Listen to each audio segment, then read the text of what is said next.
This is the EWN Podcast Network.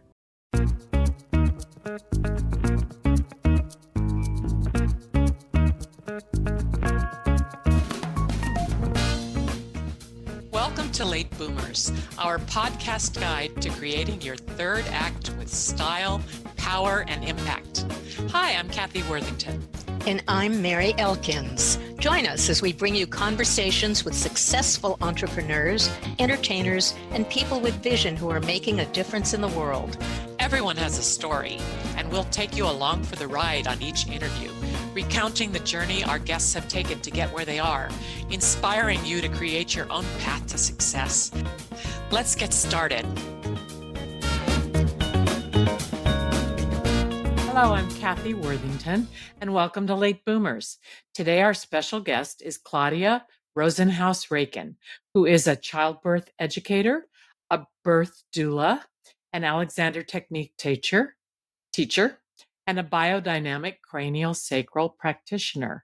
She holds a master's from NYU in kinesiology and dance and has assisted in over 300 births. And I'm Mary Elkins. Claudia is the author of a wonderful book entitled Messages from the Womb, which we will discuss with her. There it is. She's holding it up, and I have She's one holding too. it up. And mine's in the other room. I am very happy. The subtitle of her book is Through Guided Visualizations, Expanding Our Hearts and Minds. And we want to hear all about these exercises and how she works with clients to facilitate their understanding. Welcome to Late Boomers, Claudia. Thank you. Hello. Hello.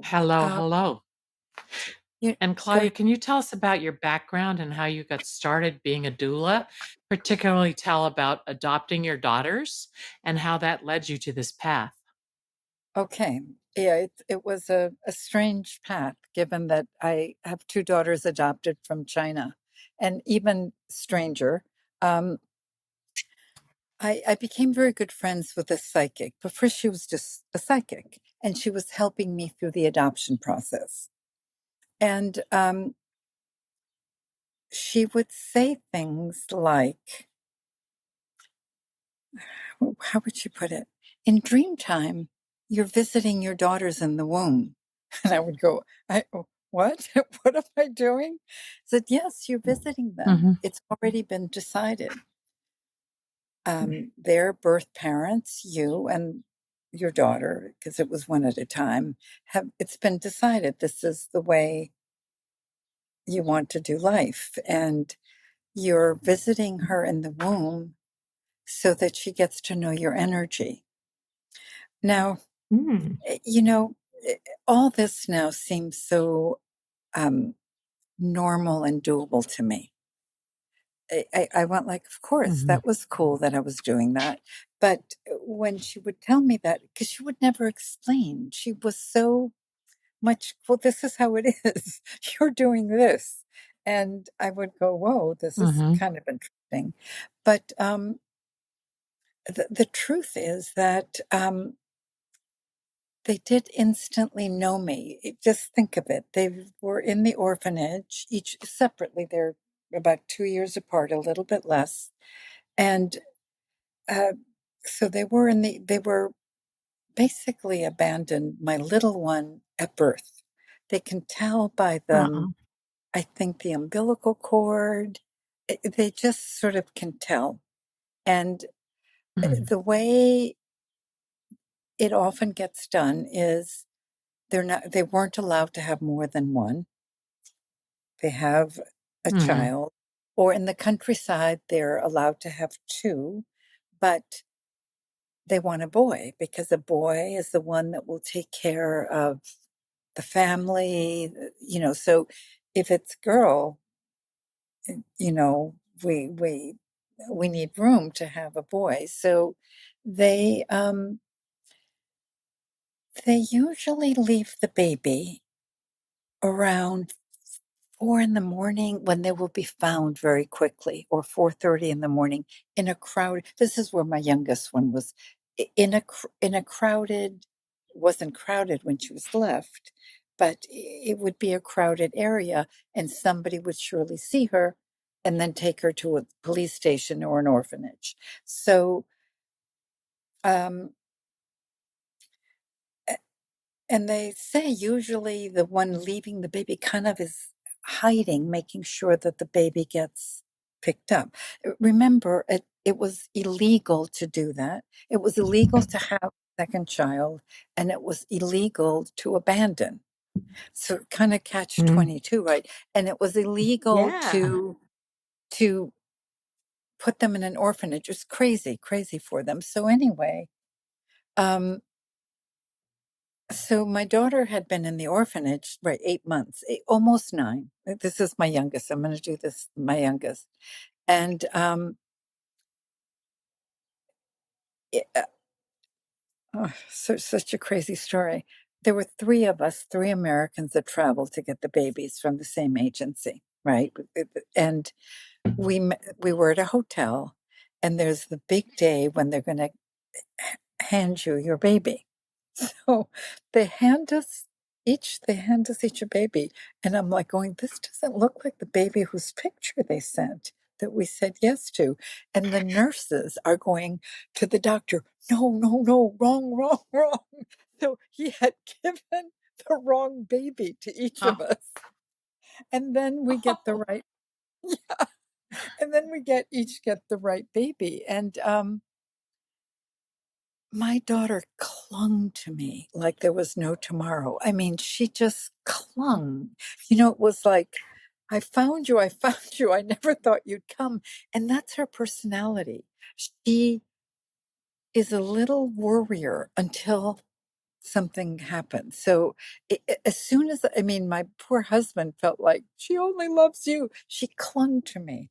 And then we had to go, well, we didn't have to go. We were invited to the orphanage. They were going to give us a big lunch.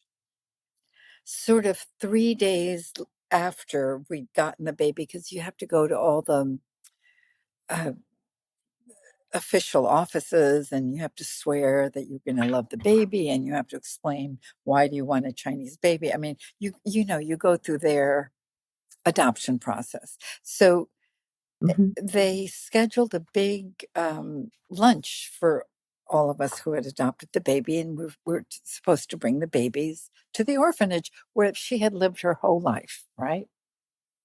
We go there. As soon as we enter and she starts screeching and she's clinging to me.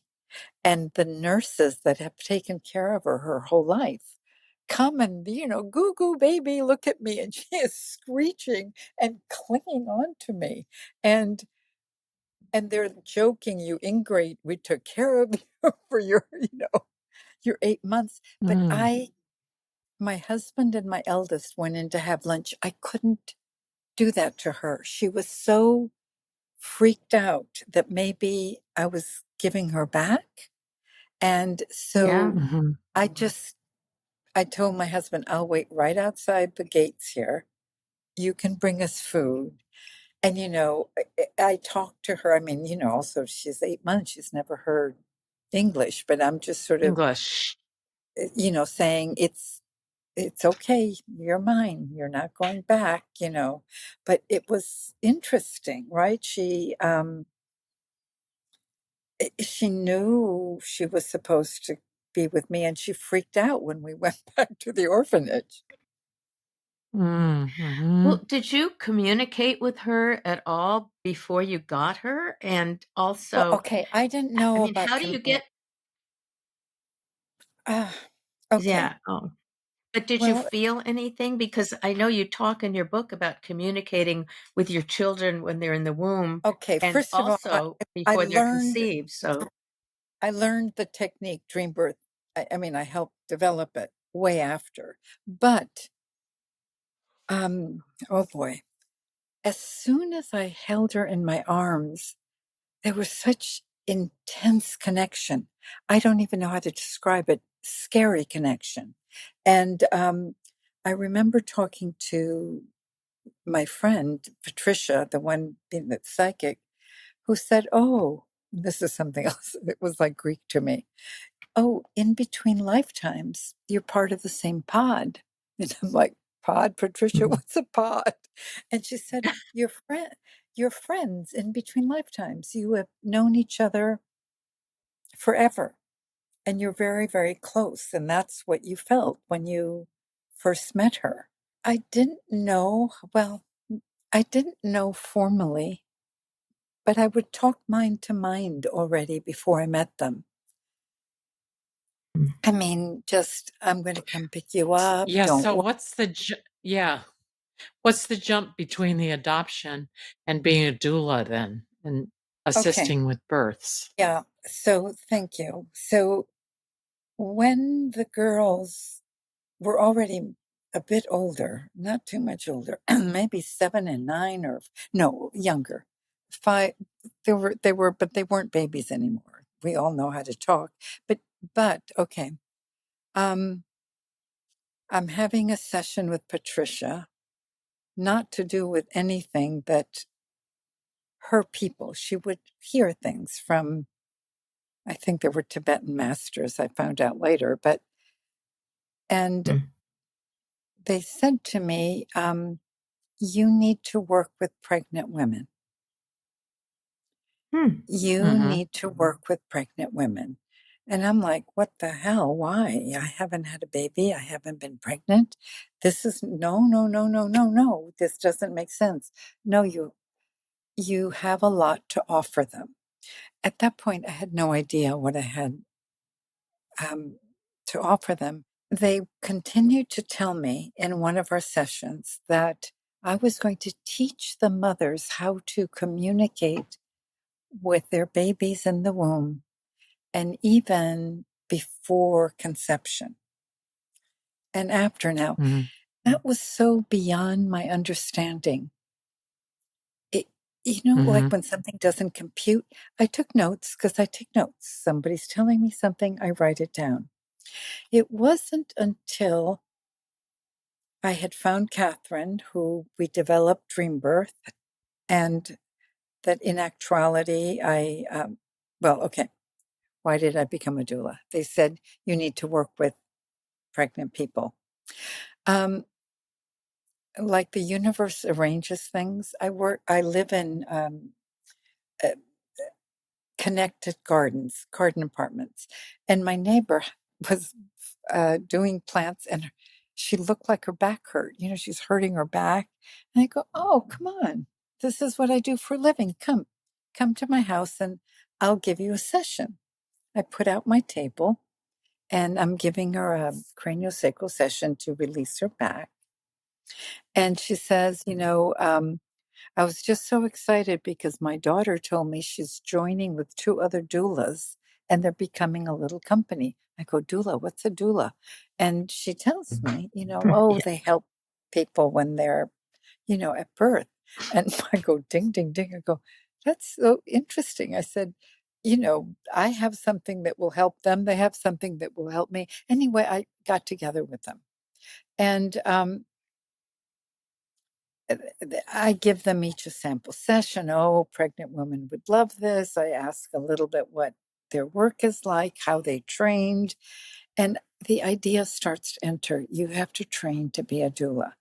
Now, it didn't make complete sense. I didn't think I could be a doula. I'd never had a baby, but I wanted to take the course. I thought, if I'm going to supposedly help pregnant people, I want to know more. So I said to them, "Oh, what's a good training?" They said, "No, you don't need to take a training. It just will tell you all the books you should read." But little boys become a doula. So I talked to my psychic friend and I said, "I'm having the thought that I should become a doula." And she says, "No, no, no, that's crazy. That's your competition. You don't. No, no, no. You need to connect with midwives. No, no, no, that would be silly." But when the idea was still in there. So I said, Patricia, let's have a real session. I pay you. You get into psychic mode, not my friend mode, psychic mode. So we had a session. And the first words out of their mouth, Patricia's people, were, "It's a wonderful idea to become a doula." So Oh. and I still didn't think I would be a doula. I thought I would train and, become more knowledgeable, and then I would figure out how I'm going to help them. And so but as I'm taking the training, I realized that my body work experience and my knowledge of the body, that I know, and I know how to touch people to help them relax. And as we're talking about what a person needs, and they talk that one of the most important things as a doula is to not be judgmental. There's many types of births. You know, to be curious. And as I'm listening to this, I go, oh, I can do all those things.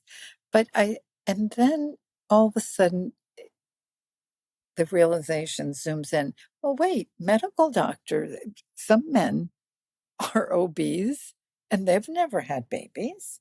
So I'm starting to think, well, maybe I could be a doula. No kidding.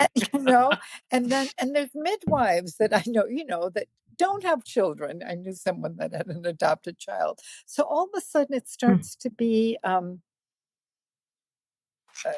get interested More that I think I doable.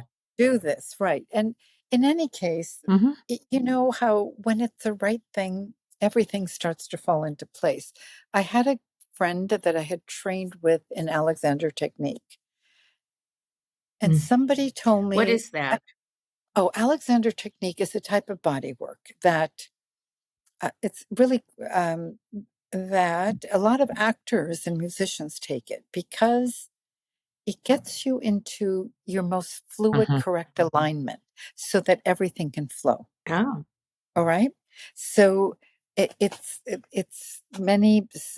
many acting schools will have an Alexander Technique teacher, or especially musicians. All of a sudden they can free up their arms, their fingers. Anyway, it's cool stuff. And it blended very well with craniosacral work. So that's what I did. But so I called up Amy and I said, Amy, you were a doula. I'm thinking I just took the training. She said, Claudia, you'll be a natural. I will be your guide. I really don't do that anymore because I can't stand the on-callness. I'm doing childbirth education and just a little, but please, please, please call me any time of the night, anytime you have a question. And so she said, come to my class and volunteer your services for free so that you can start, having clients.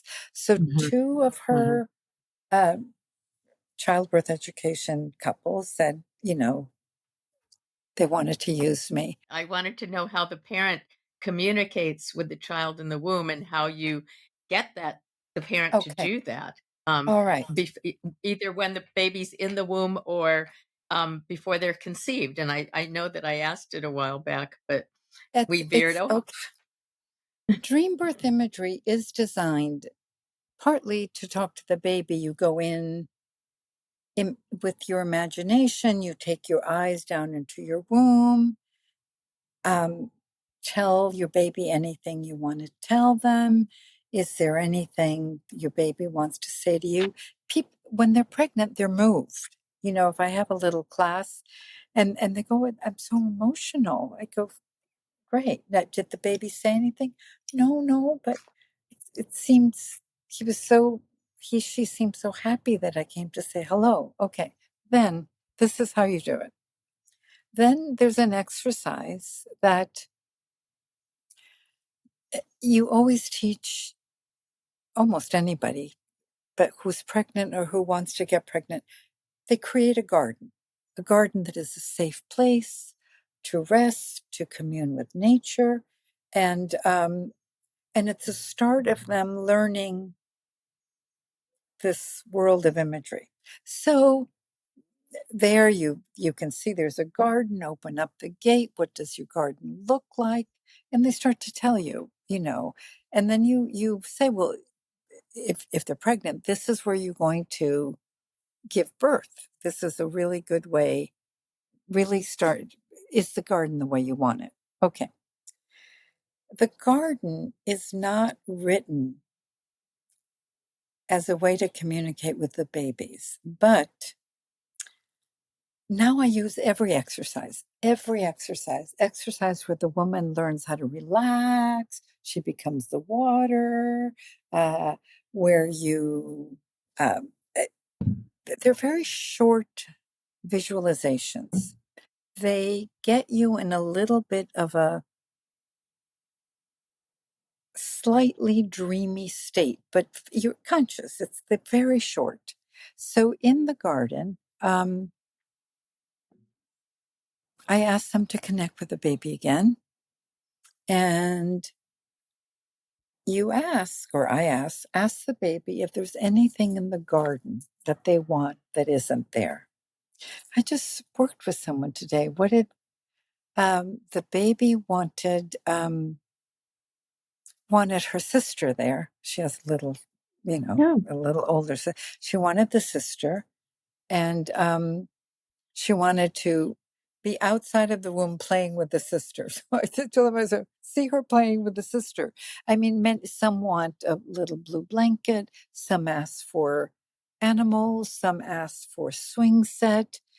I had a little boy. The mother described this most exquisite tropical garden. I was like mesmerized. And then I said, ask the baby if he likes it, if he wants anything else, thinking the baby would say, oh, no, mommy, it's the most wonderful garden, And the baby says, pebbles. And I go, pebbles? Pebbles. And I said, well, put pebbles in. So she imagined putting pebbles. There was a little river at the bottom of the river. She just put pebbles. Okay. Fast forward 11 years later, and I don't really see the women. Some women I do. They send me pictures, for years of the baby, but I had not heard from her. But she responded to one of my Instagram posts privately, really telling me that I'd made a mistake. Grammar, and I went, oh, thank you, Oh, I'll fix it, right? grammar police. Yeah. Oh, yeah. But Yeah, right. But I say to her, I still remember your baby in the womb wanting pebbles. Does he do anything with pebbles? She sent me 5 photos. Yeah. She says everywhere they go, he has to give him baggies because he collects pebbles and stones. He arranges he arranges them in formations. He has a little piano. He puts them above his piano. He has them in a cup. When he travels in the car, he's obsessed with pebbles. And that surprised me. So now I really listen to what the babies want in the garden. Oh, You gee. know? Yeah. So, Yeah. yeah. Yeah. So That we so still don't. validates the way you're working, right? Yes. You feel Absolutely. Yes. validated. And many times, Claudia, I wanted to oh, I know I'm sorry. going to I talk too wanted to much. tell Go ahead. I wanted to tell oh, it's okay. But I wanted to tell our listeners because I wanted to fully disclose because I thought some people that listening might have had this, that I had several miscarriages in addition to having one fabulous birth and daughter, that I became intrigued with the process of this imagery to deal with the losses by specifically speaking to the souls of the baby. And I did a trial of that in a session with you, Claudia, and after I read your book. And so, Claudia, can you tell our audience how this works in cases where people have lost a pregnancy and what you have found to be true in these scenarios, and give some examples, please? Oh, I'd love to, because it's one of the reasons I wrote the book, because I thought people would feel quite heartened. Okay. The way the work started is I have someone coming to me who's pregnant, but I ask, because if there's been losses or an abortion, the woman isn't fully committed to letting go. She might be bad. What if she did something wrong with the miscarriage? What if it's her fault? So it began that way. And we have an exercise or two precisely to talk to babies who have been miscarried, but I guess I've developed them more. So, first of all, you only the woman has to be willing to talk to the baby. If they've just had a recent miscarriage, they sometimes do not, it's too painful. They don't want to do that. They want to work at getting pregnant again.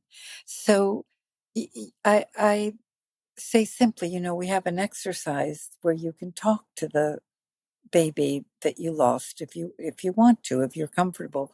All right, I'll give you one, because this happened with someone who had just come to me because she was pregnant. She came very early because I had been her doula for the first one. She lost the baby at 8 weeks.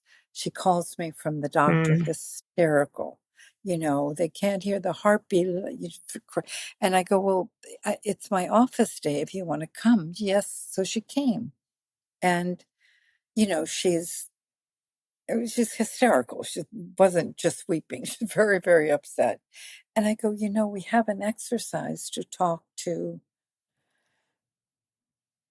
the baby. If you do want to do that, yes. Now, Kathy, this is something else that really works well with people. She's a lawyer, so imagery wasn't her thing. But as I put her on the table and relax her with my hands and do the imagery, it works much better. Like, I think, Mhm. had I been Yeah. also giving you a physical session, piece of cake, you would have been able to hear and see Be more. more Even, relaxed. yeah, Yeah. right. So it was really a great combo. So she's on the table, and I start the exercise, which is very simple. It's done by intention, and I just ask the child who just left to come to you, see how you see her. I think maybe it's even the actual exercises. You see her in a cloud or him, and what I especially want to know is this child planning to come back? This is a mother Mhm. who's still young, having babies. So Mhm. I have them ask straight away, ask your baby if she's, well, you need to answer several questions.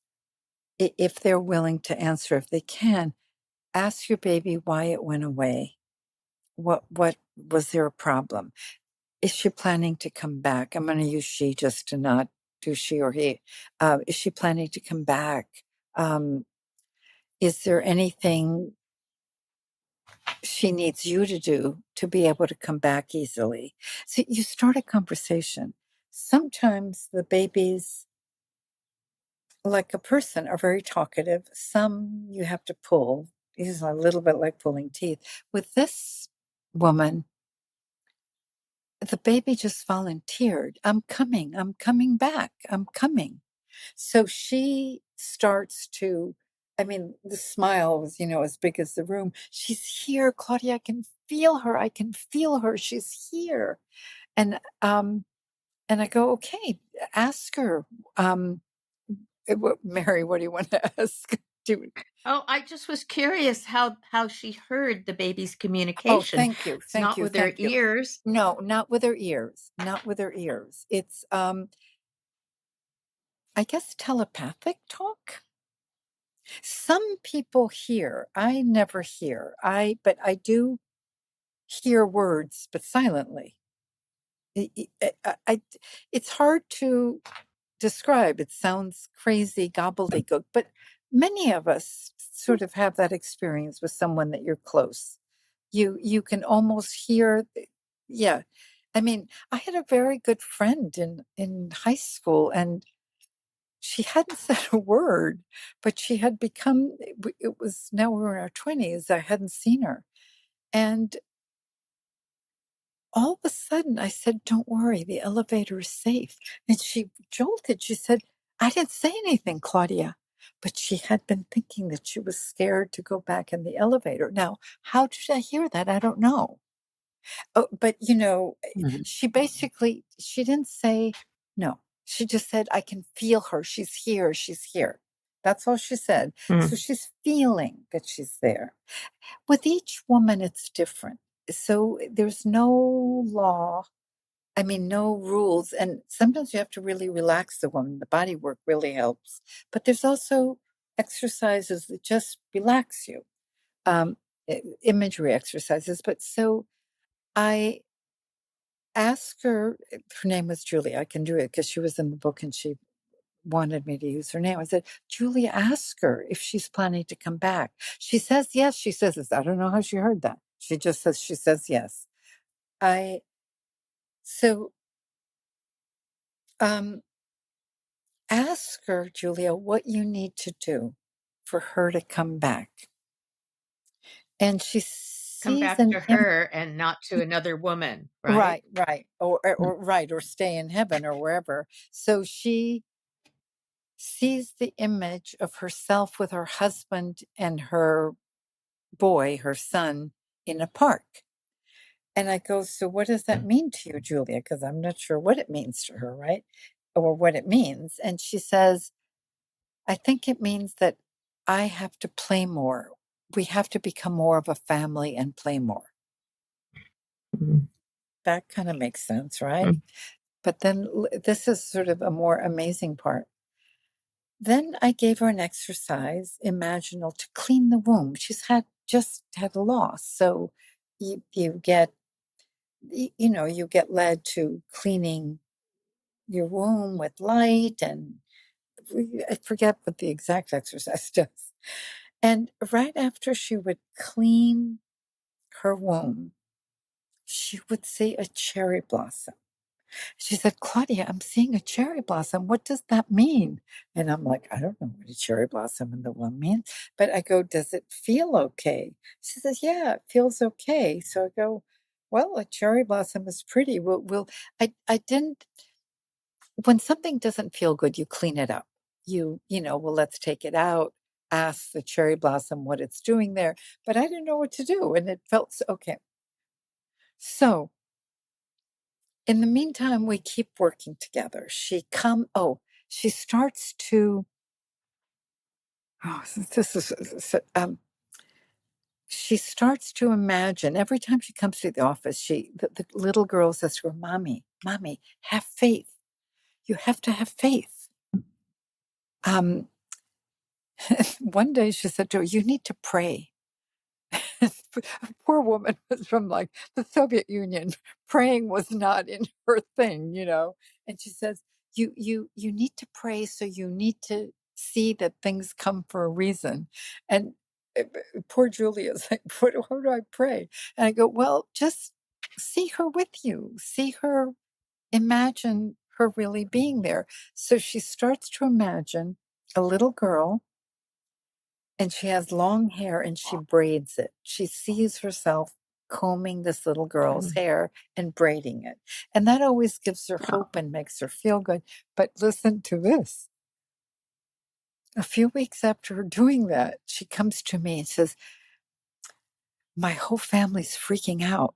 My son is starting to tell me that he wants to grow his hair and he wants me to braid it and he wants to wear dresses. And she's telling me this towards the end of the session. And she said, and I said, well, what do you think that means, Julie? She says, well, I think that's his orientation. And I'm going, that is so exactly the image that she has about this little girl. And so I say that to her and she kind of goes, yeah. And so I said, and this is why you don't even need imagery. I said, just connect with your son, heart to heart, soul to soul, intention, and ask him why he wants to wear dresses and why he wants his hair in braids. And he says to her, because girls are loved more. Oh. And so, then she knew what to say. No, I love you so much, whatever. She basically repaired it by letting him know how much He was important, and after that, he stopped wanting to wear dresses and have his hair long. Mhm. He just wanted So, more love. Tell yeah, us about what led you to write this beautiful Messages from the Womb. well, as you It's a can really tell great book. by the stories that are happening and the baby saying that, I'm going, how could I be the only person that knows this? That is because they're Mhm. really always heartwarming. Do you know what I mean? And the connection with Yeah. it's so as more and more happened, I went like, I've got to report this. It wasn't like I've got to write a book, but it's kind of, my Mm. father was a journalist. And it felt to me Oh, like, well, I have to Get the tell word this, out. I have to yeah. word out of Yeah. this universe, right? It really, that was that. I mean, think about it. I only have a certain number of stories, so I had to pick mothers who would let me write their story. Luckily, I had good notes on most everybody. Um, so, Mhm. Good. and then I divided it sort of with what the babies say in the womb, what the babies say after. The miscarriages and the abortions blew my mind because there was so much love still in the messages. I mean, okay, I had a woman, a client, she was pregnant, who really could talk to spirit easily. It woke up with my body work and the imagery. It woke it up and woke her talent up.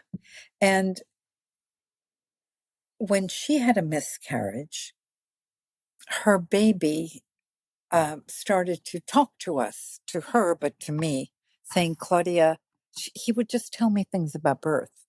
And I couldn't put in the book all the incredible things that I found out from this particular soul, but he, I would have sessions where I would ask questions and I wanted to know questions about abortion. Like, what happens when a woman really doesn't want the baby? What happens if, you know, I had several questions, and the answers when they finally understood, oh, baby, if the mother really doesn't want the child, they have choice A, B, C, D. They have other choices if they really want to Which come are? in. I mean, other mothers. Oh, This mother hmm is the first choice, but the biggest to me eye opener was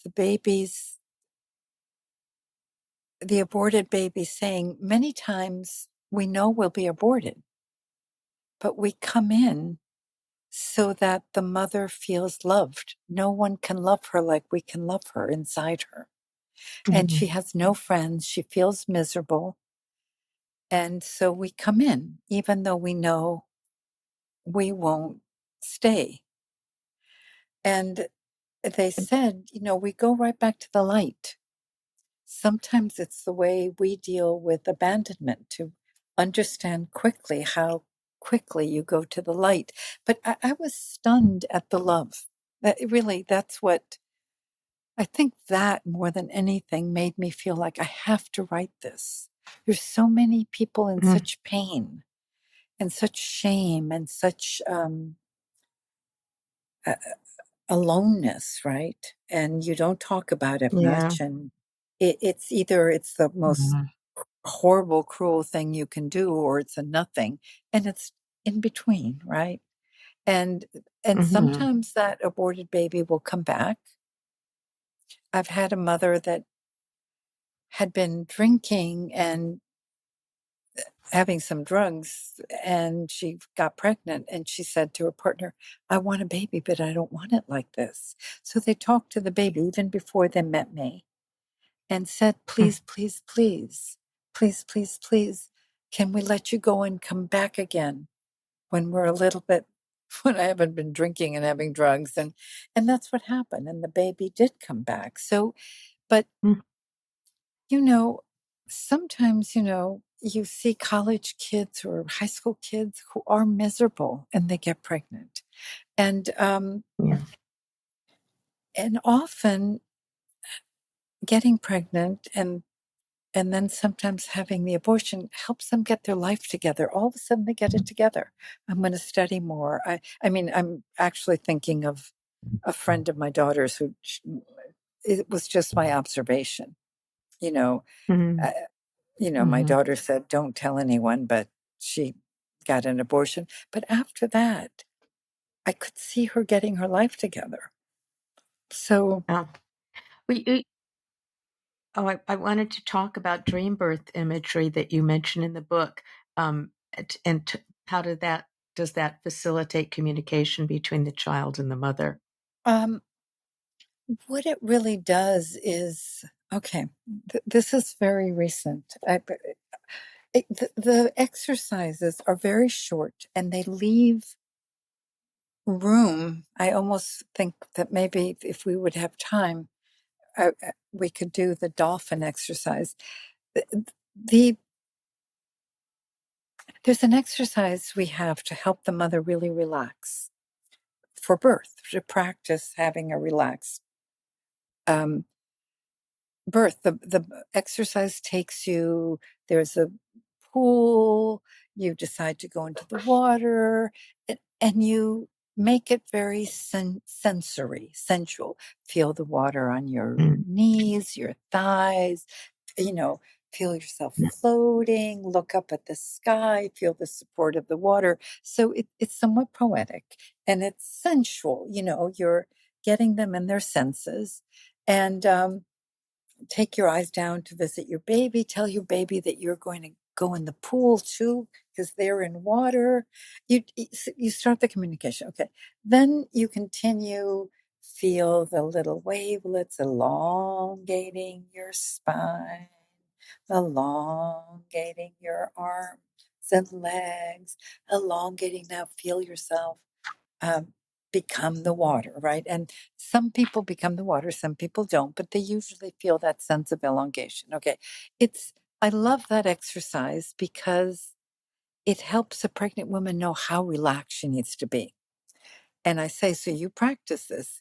You don't have to, now you've found the pool, just go into the water and start to imaginally relax.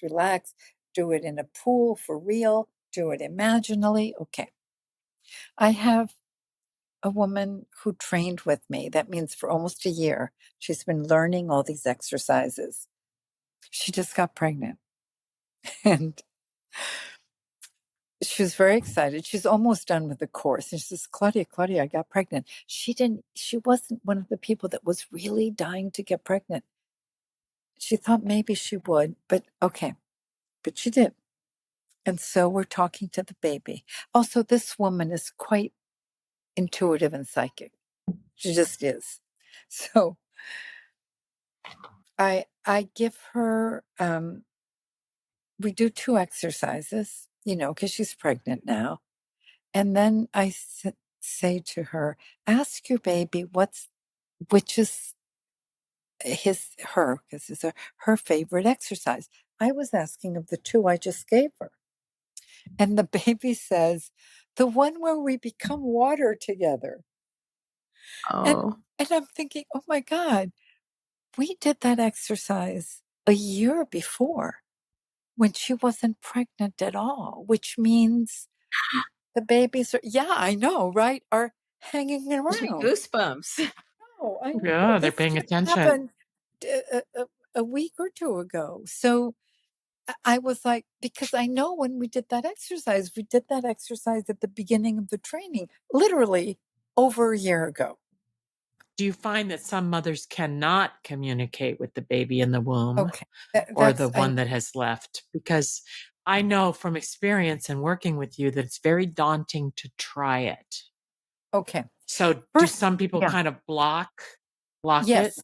Yes. First of all, everything works much better when they relax with me. First of all, remember that when I Mhm, used to do body mhm. work, it feels yummy to them. I'm making them feel good. Yeah. And we're doing little exercises, say hello to your baby. Okay. Then you do an exercise where you surround them with lights for protection, very short little baby exercises. Mhm. But it's much, much it works much better when they start to trust me. When they start to Mm-hmm. trust me, then they can see the body work helps. But there are women, first of all, if somebody really can't see or do it, they won't stay with me. Do you know what I mean? You end up Mm-hmm. working with people for whom this works. So, but usually when a person is going to see me if they're pregnant, they're going to see me for a while, especially if I'm going to be their doula. I work weekly. So, and it sometimes, which is really interesting, when they come back to me with their second baby, now I'm really trusted and they blab everything. In the beginning, they're still trying to get me to like them. They want to be, they don't Mm-hmm. completely relax. So here's another thing. Pregnant women have an easier time with imagery than non. Yeah. It's real hard for women who've had abortions to do the work, then I gather. Well, Mm.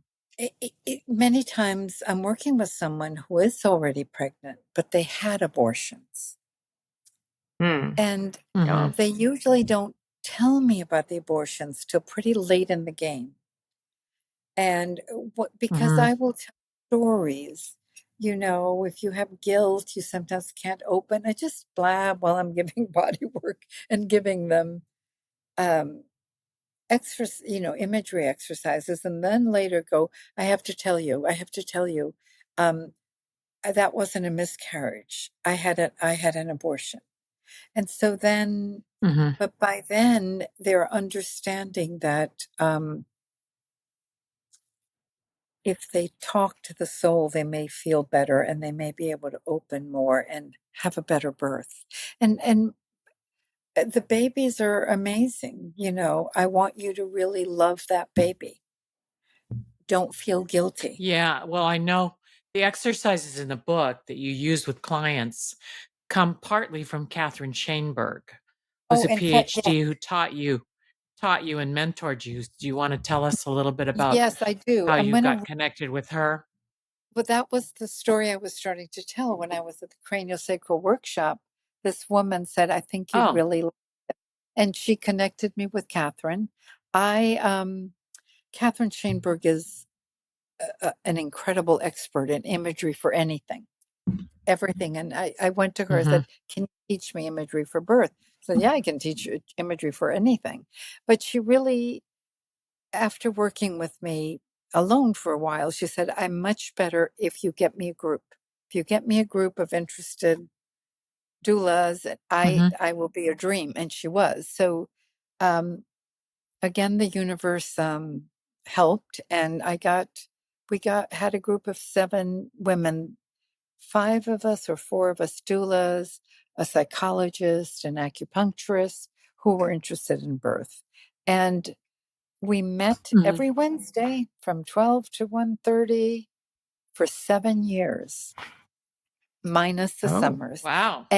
And we brought in the problems. We want something for this. This is what we found. So it was a bit of a workshop. She, of course, went, "Oh, I'm going to have to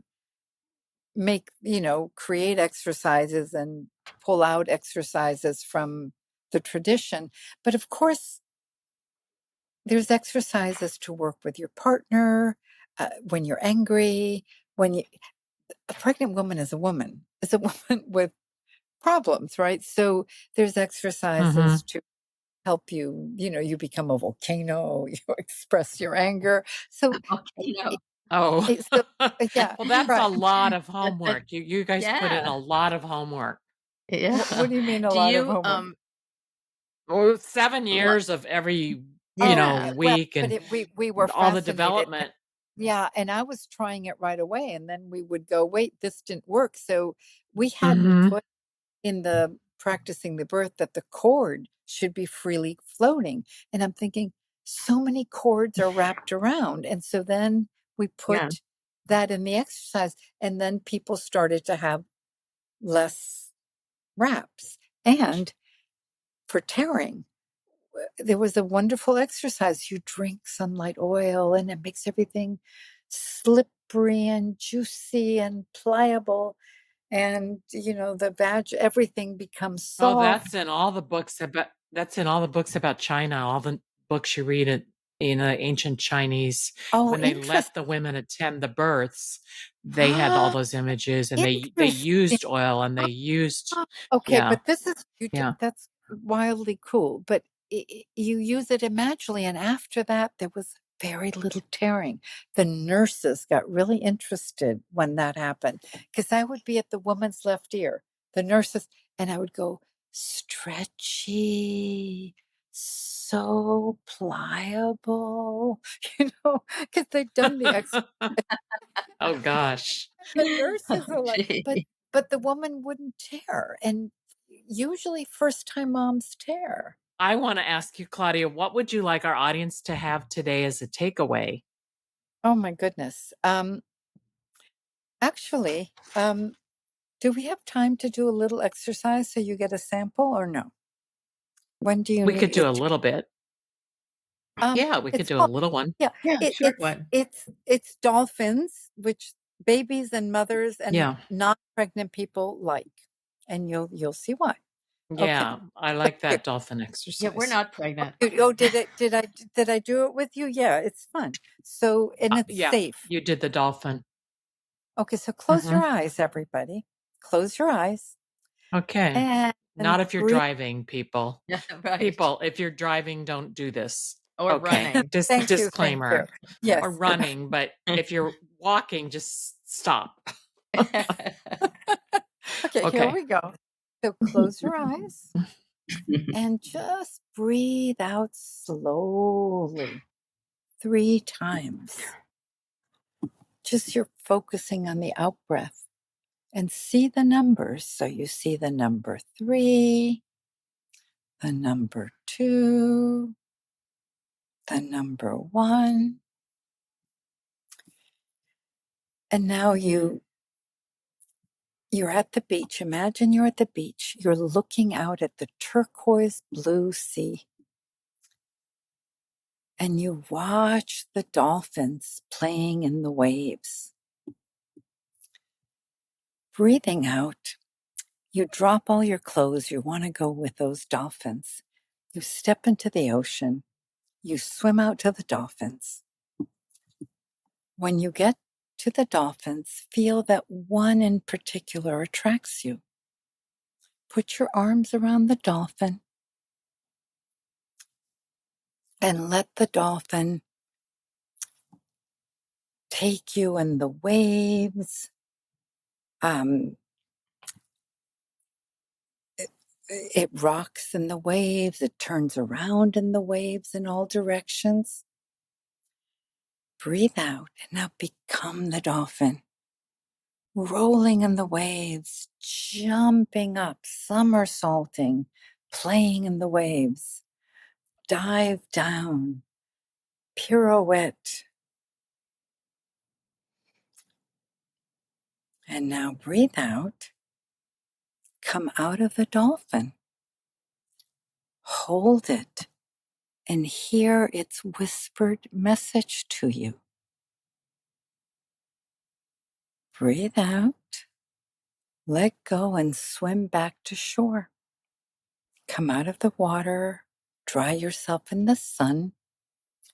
See that your old clothes are gone. New clothes are there for you. Put them on. Note what they look like, the color. Breathe out, walk away refreshed and lighthearted. Breathe out and open your eyes. Okay. The imagery is based on getting messages many times. Mary, because I know Kathy Mhm. did it, but Kathy, you may have gotten a different message today. Did you? Yes. Tell me, what was your message today? Go happy. Mm, That's not a bad message. Don't look so puzzled. Go It happy. just That's sounded good. like go happy. that's a good That's one. that's fine. Mine Mary, mine was keep swimming. okay. Okay. Does that make sense to you? I don't know. You don't want to swim anymore? um, you got me out of the water, so and I put on my different clothes, What were your clothes like? which were I only got to the red top, bright red top, scarlet Oh, red. okay. Ooh, passion red. Okay. If I was really, this is to everybody, if I was working with Mary, because I saw that she wasn't sure about the message, I would either get her back into the water and Mhm. ask the, well, at first find out, why don't you like that message? Of course, Mary can't do this right now, but she would tell me, I'm tired of swimming. I don't want to keep swimming, whatever. And then I might have her go back to the water or call the dolphin. Mhm. Dolphin, what do you mean keep swimming? Why? It makes such sense, and I know our audience will do the exercise for themselves as well, whether they're pregnant or not. All Thank right. you so much, Yeah. Claudia. It's been Okay. great having you on Late Boomers. And our guest today on Late Boomers has been Claudia Rosenhouse Raiken, the author of Messages from the Womb, which we highly recommend that you read. It's a great book. And she's And, showing it to yeah.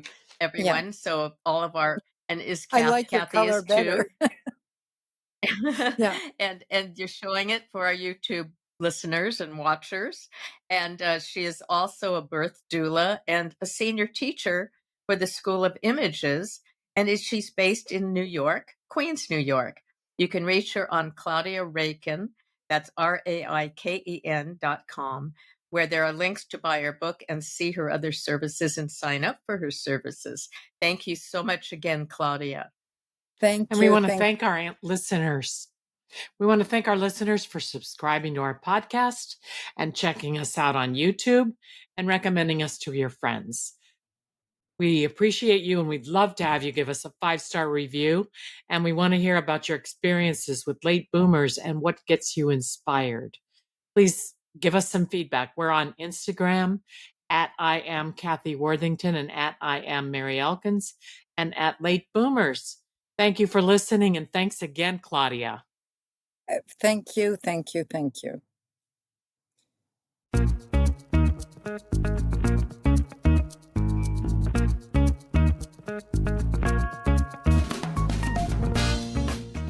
Thank you for joining us on Late Boomers, the podcast that is your guide to creating a third act with style, power, and impact. Please visit our website and get in touch with us at lateboomers.biz.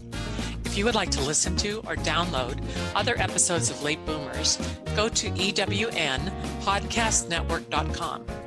This podcast is also available on Spotify, Apple Podcast, and most other major podcast sites. We hope you make use of the wisdom you've gained here and that you enjoy a successful third act with your own style, power, and impact.